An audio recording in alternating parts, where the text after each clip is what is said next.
Hello everyone, আজকে আমরা বানাচ্ছি মুড়ির লাড্ডু। আমি গুড়টা আগেই গরম জলের মধ্যে একটু ফুটিয়ে নিয়েছিলাম। এখন লিকুইড গুড়টা আমি ঢালছি কড়াইতে। আমি গুড়ের শিরাগুলো কিছুক্ষণ নাড়াচাড়া করতে থাকবো, প্রায় 3-4 মিনিট।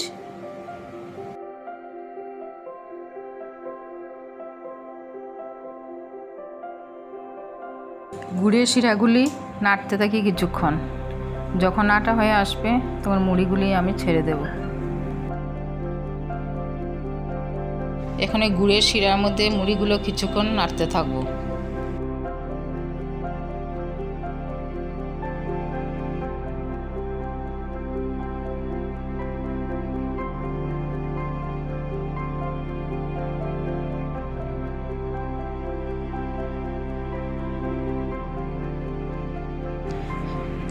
যখন দেখবো আমি মুড়িগুলো কড়াই থেকে ছেড়ে আসছে, তার মানে আমার লাড্ডুর জন্য তৈরি হয়ে গেছে।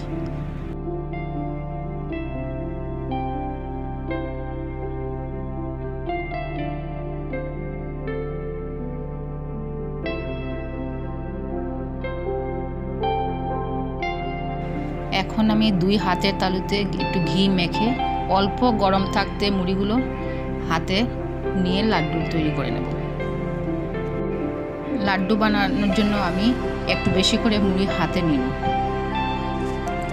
হাতের তালুতে একটু চাপ দিয়ে দিয়ে লাড্ডুটা গড়ে নেব।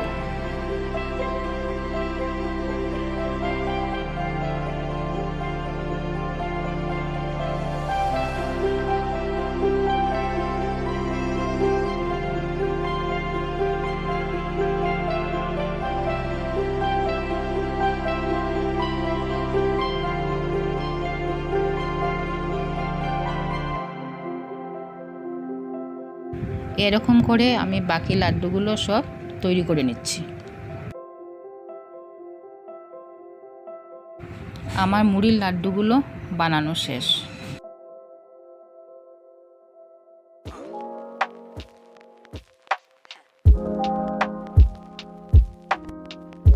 নেক্সট আমি খইয়ের লাড্ডু বানাচ্ছি। সেই আগে মুড়ির লাড্ডুর মতোই আমি গুড়টা আগে দিয়ে দিচ্ছি কড়াইতে। আমি এখানে 100 গ্রাম গুড় নিয়েছি। গুড়টা আমি কিছুক্ষণ জাল দিতে থাকব।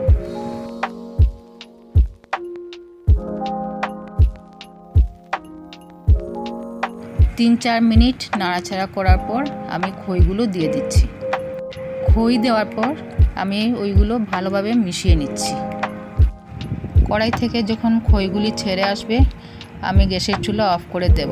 তারপর অল্প গরম থাকতে হাতে চাপ দিয়ে দিয়ে লাড্ডুটা তৈরি করে নেব।